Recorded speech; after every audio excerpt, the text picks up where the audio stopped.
Welcome back, everyone, to MTG Daily News. Brian here, and this is your one-stop shop for all Magic-related news I read so you don't have to. What we got here is an article about the Players Tour Finals, a little meta breakdown. I'm not sure who wrote this. Oh, there it is. Frank Karsten.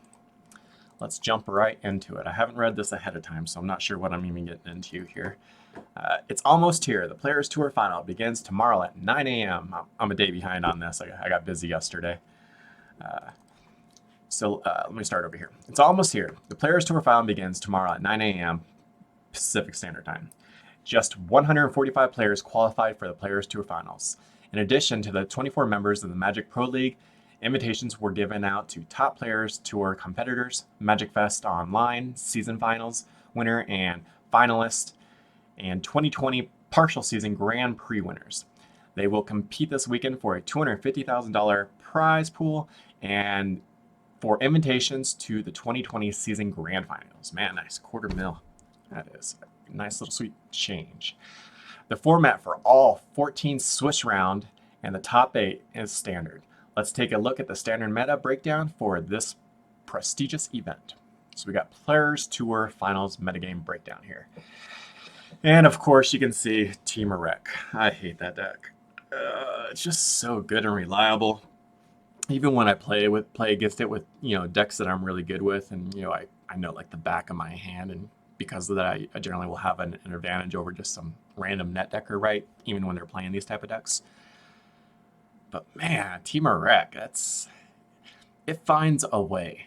Like I just sit there the whole time worried about Wilderness Reclamation hitting the board and try and find ways to make sure that doesn't happen. Then when that happens, then I'm just worried about Explosion and Explode, and I hate those decks so much. So yeah, deck count 57 of them in the tournament. Four color Reclamation, 22 of them. So just think of that, man, right there. Let's add that up. Let's see if I can do math. We got 49, 44, 45%, or 49, 44.54%. Sorry, I feel like I can't do math. Of the deck. So half the field is Team Arek in one way or another. And I haven't gotten through the rest of these. We might find something else in there that's kind of Reclamation. And then we got 17 decks. 12% essentially of the field is Bant Ramp. No shock. Get some Oogie out there. Mono green, 9%. A lot of mono. Mono white, mono red's going to be in here. Mono rush is really good, especially green. My goodness. We got Jund Sacrifice, which I just talked about in my last video. I'm curious if people are going to be able to take Jund Sacrifice and Rakdos Sacrifice and come up with some new creative decks with double. Actually, why am I saying double masters? It's not even standard. Oh my god, it's too early. My brain's not working. People were probably laughing at me in the last video. Yeah, all right. So then we got Azorius Control at only 2% of the field, which I found very interesting. I've dominated on standard arena ranked with Azorius Control. It's kind of a janky build I have. It's pretty much my win con is mill. It's just a total control deck where I slowly am going to mill you. It's not a rush mill, but by the time you realize what my win con is, it's too late. It's too late. All right, and then we got Esper midrange coming in at 2%, mono red, 1.4%, and I'm so happy for that because I just don't want to see mono red play. Sultai ramp, 1.4%, and other. Got 9 decks coming in at 6.2. I can't wait to see what 6% decks that are other. Oh, that'll be cool. And then here's just a nice little list breakdown of all the same things we just ran through. All right, Wilderness Reclamation and Growth Spiral, which should be banned. Both cards should be banned in my opinion, but if I had to pick one of these two cards to ban to what I see fix Magic a little bit, I mean both. I want to say Growth Spiral's the worst of the two because it fixes your hand so well. But I hate anything that's free mana. I just do. I mean, the idea that you get to spend all your mana on your turn, do everything you need to do, and then there's no penalty for it. And on top of that, you're going to have things that you're going to you can flash or instant. It's disgusting, and that's why everyone plays it. Wilderness Reclamation and Growth Spiral strategies have been dominating standard for months. So their erroneous enormous metagame shares did not come as a surprise. Combining Temur Rec and 4-color Reclamation is 54.5. I nailed it! Oh, the metagame is running Wilderness Reclamation, and if we add in Bant Ramp, Sultai Ramp, and Bant Flash, then a total of 68.6% of the field is running Growth Spiral. See, so I told you, Growth Spiral really is between the two cards the worst because it's got use outside of just Temur Rec, right? These numbers show just how dominant these strategies are. These strategies, free casting and hand fixing is not a strategy. It's just common sense. If you can do it, you do it. Like I wish Once Upon a Time was still around just because of how good it was at fixing my hand. I had such a cool little jank deck that relied on that card because I needed to be able to fix my hand in the first couple turns, right? All right, so compared to the Players Tour online events held just over a month ago, the metagame is similar, but with even more Reclamation decks than before. Core Set 2021 added some new options, but the most common route to victory in Standard is still an enormous end-step explosion.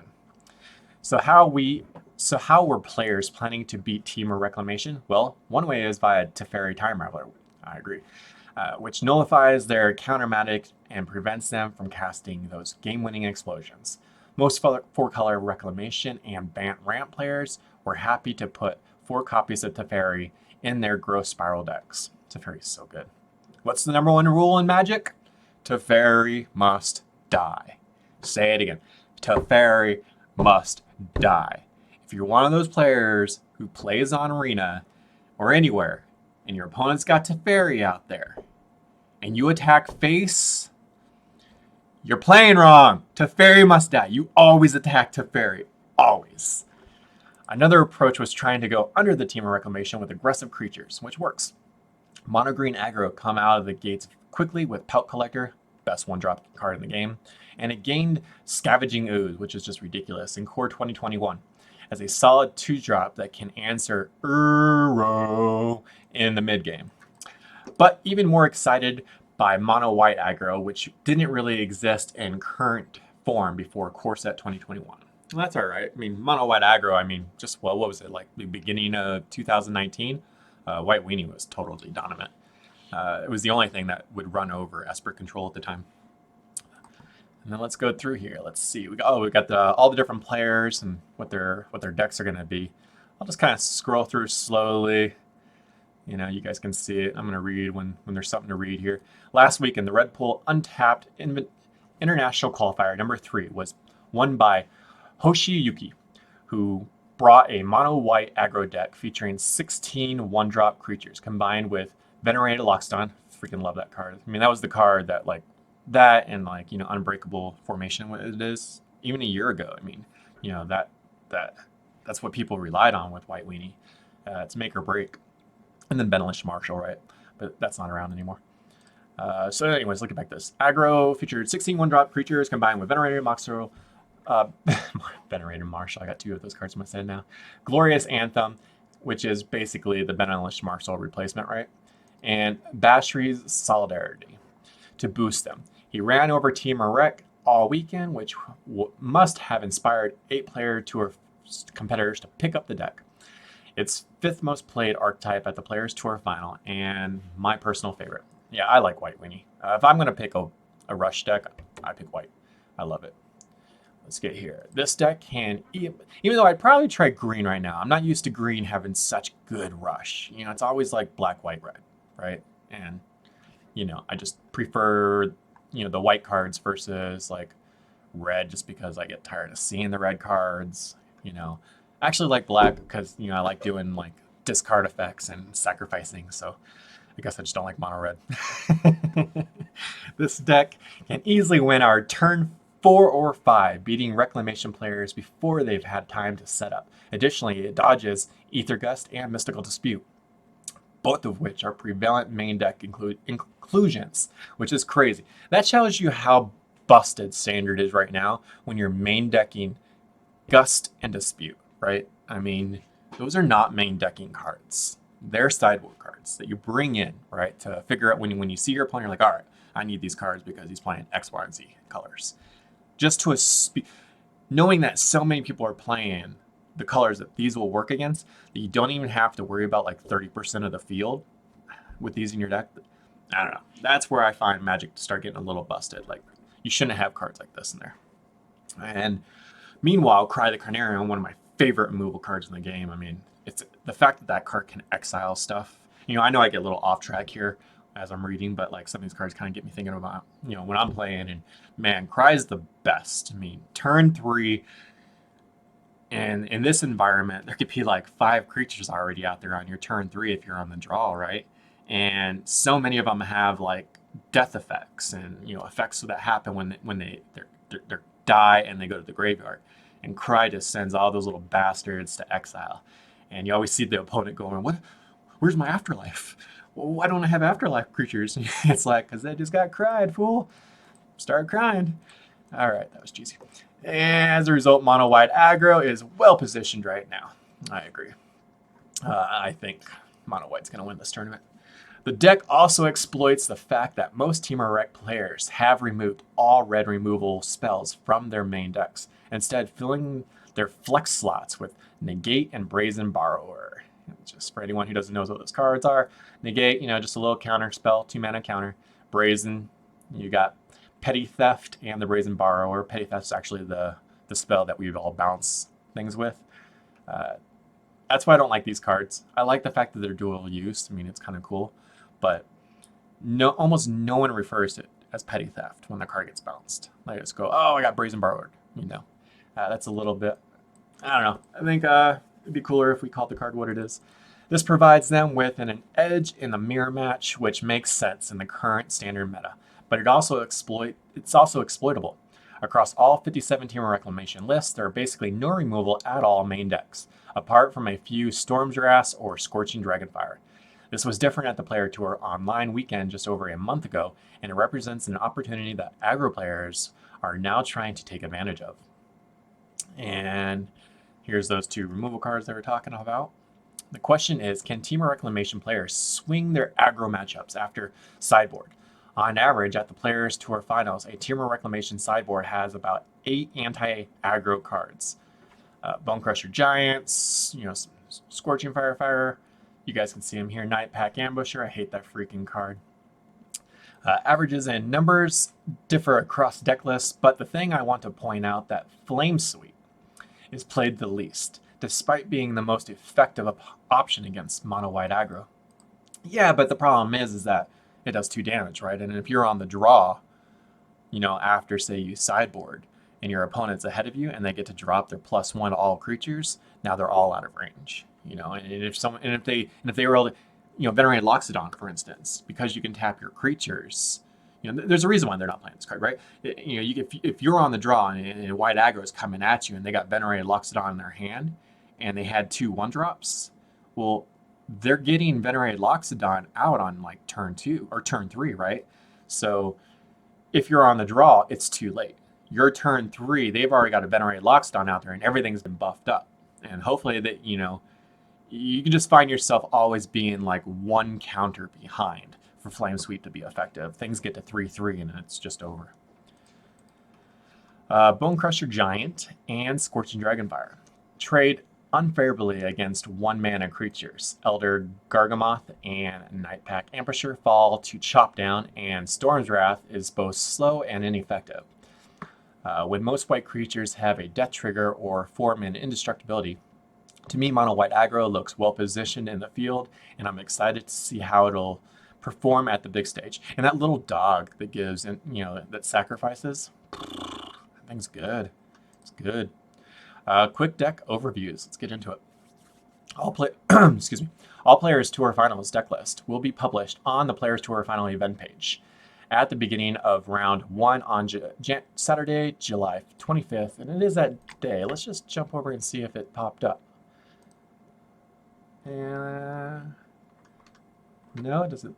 Let's see here. What we got? Oh, it's just the same. Oh, hilarious. Oh, now we're back here. Oh, bastards. It just linked to the same article. Oh, here we go. Sorry, guys. That's funny. It just linked to the same article we're already reading.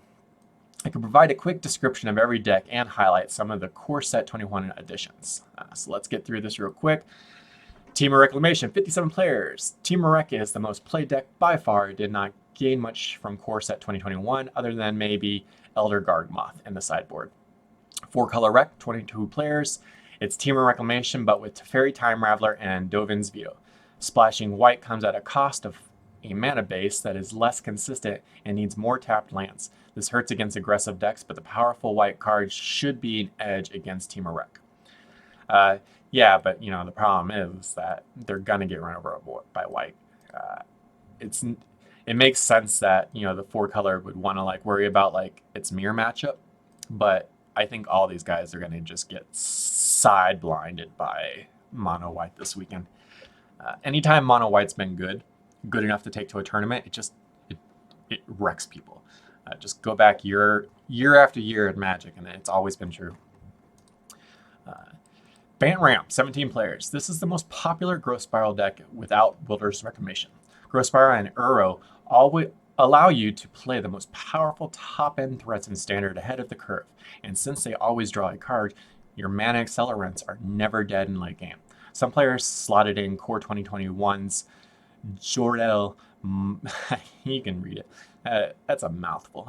Those aren't even words. It's just like a name generator, from EverQuest or something, which is easy to trigger and add some early board presence. Mono green aggro. This is the most popular aggro deck. Pelt Collector, followed by a Questing Beast. Set up a quick clock, and Scavenging Ooze is a nice 2021 edition that has already proven itself in Modern. Some players include Primal Might, which is an amazing card. People are sleeping on this card. Is a piece of interaction that can turn into a fireball against your creature's opponents. Then we got Mono White. 8 players are playing this card in this deck. As I already explained, I am excited by the simple combination of 1-drops and global boost. This will be a beatdown, very hard and very fast, potentially topping Team of Rec as early as turn 4 or 5. Jund Sacrifice. 7 players are playing this deck. The main sacrifice engine is Cauldron Familiar plus Witch's Oven. Hate both of those cards. I don't play them. I have a rule, man. When I'm playing on Arena, if you drop Cat and Oven turn 1, I'm out. I am out. And so let's get here. Trail of Crumbs or Mayhem Devil. Once you add Trail of Crumbs or Mayhem Devil, you're really doing it. And you should have no problem grinding out other creature decks. A few players added Salmon Simulacrum. I'm really bad with words, guys. That's why I'm making a video where I read. And Rakdos Sacrifice, 6 players. With Gutterbones and Dreadhorde Butcher instead of Gilded Goose and Trail of Crumbs, as well as a smoother mana base, this deck can go faster, giving it an edge against Team of Rec compared to Jund Sacrifice. And I love pairing Dreadhorde up with that Demonic Embrace. That is so deadly. So deadly. If you get it, right? You got to catch that in your hand. Zoria's Control, 3-player control players are still saying no to spells with counter magic and no to creatures with removal. The most popular version relies on Yorian's Sky Nomad, along with enchantments and planeswalkers to blink for profit. Esper Midrange, 3 Japanese players registered a brew that is unlike anything I had seen before. It can come with Seasoned Hollowblade, really good card, into Regine Registrator, into a Sphinx of Foresight, which most Team of Reclamation players lack proper answers to. Indeed, these creatures are not affected by Ether Gust, and they shrug off Scorching Dragonfire and Bone Crusher. Esper Midrange also features an interactive card like Teferi and Mystical Dispute, so I can only hope that this brew might indeed be the Team of Reclamation killer that we're hoping for. That is I really do like these cards together. I'm going to be interested to watch that this weekend for sure. Sultai Ramp, 2 players. If you don't want to splash white into your Growth Spiral deck, then you can lean into black for cards like Extinction Event, love it, Casualties War, love it, and Thought Distortion. Pretty good cards there. Mono Red, curving out with aggressive red creatures and boosting them with Embercleave or Torbon is still a solid plan and a boring plan. Bant Flash, when you hold 4 mana up On turn 4, your opponent never knows whether to play around Nightpack Ambusher or Frilled Mystic. I hate flash decks. The white splash unlocks Teferi, which can bounce Frilled Mystic for value. Oh, that's disgusting. 4-color Yorion. Only one player playing this. Main deck Yorion and can blink Othakaya and other permanents for value. Green is for Mythos of Nettori. I love the Yorion decks. I love all that reusability. It's just fun. I don't know how annoying it is for other people, but it is fun to play. Then you got Rakdos Knights. Tournament Grounds. Tournament Grounds helps cast Knight of the Ebon Legion, second best 1-drop card in the game, on turn 1 and Embercleave on turn 4. If the equipment is successfully attached to a Rotting Registrar, it's usually game over. 4-color Planeswalkers. I love me some Planeswalkers. I mean, Nicole Bolas, I play a lot of Grixis Control when I play. It's always nice to see Nicole Bolas, this time in Control Shell that splashes Teferi. The mana base is tied together in Interplanar Beacon. This is the deck I'm playing. 4-color Planeswalkers right now is the deck I play in Standard. I think it's so good, and if you got it built right, I don't really lose too many decks, to be quite honest. You know, most of my losses, I feel like, are generally on me, like I did something stupid or I didn't think properly. I don't get ran over usually. I mean, everyone gets ran over, right? You know, some mono red will do that to you. Sultai Graveyard. This is a spicy choice made possible by Silvermote Gruel. Sorry, I need to get my glasses. From Core Set 2021, you mill yourself with Glowspore Shaman and the adventure part of Merfolk Secret Keeper.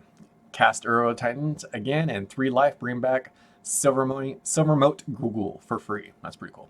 Esper Doom. I love Esper Doom. It's basically Esper Control deck that can generate value by sacrificing enchantments like Oath of Kaya to Doom Foretold, and then bringing them back with Dance of the Manse. I never play with Dance of the Manse. I like using that dude. I forget his name. He was like a box topper, not a box topper, but he was the promo card that came out with a couple sets ago. He's the legendary enchantment creature. Comes on, and at the end of your end step, you get to put a counter on any creature on the board. And when it dies, it comes back under your control. Love that. I usually pair that up with Doom Foretold, believe it or not. Mono Black Aggro, 1 player. I was expecting to tell you how good it feels to slap Demonic Brace on a Rotting Registrar, but this specific list plays neither of those cards. There's still an aggressive curve of black creatures, but Kite Sail Freebooter, Haunted Nightmare, and Duress fill out the deck list instead. And to be honest, I'd rather throw that on a Dreadhorde Butcher. But you know, the problem with Dreadhorde Butcher is like, especially in a field with so much aggro, I mean, if they get a 1-drop in front of you, like, Dreadhorde becomes real lame real fast. But if you can get Dreadhorde on the board and get that damage in, yeah, it's great. Esperats. I can't believe someone showed up with Esperats. Oh my god, 2019 wants their deck back, bro. That was jank then. It's basically an Orzhov Yorion deck that broke out in the last Player Tour Online weekend, but with a blue splash for, you guessed it, Teferi. Yeah, it's always worth putting Teferi in your deck. I don't care. Okay, there are a few other blue cards as well, but who cares? It's Teferi, right? Mardu Winota. Auto win. That's what I called her. Auto win. This deck goes wide with Raise the Alarm, Lazatub Reaver to get multiple triggers from the Winota Joiner of Forces. Core Set 2021 added a lot. There's Selfless Savior, which is gonna, be the savior of the white deck to trigger and protect Winota, as well as Basri's Lieutenant and Kitesail Freebooter. Man, Kitesail's getting some use here. To hit with Winauto.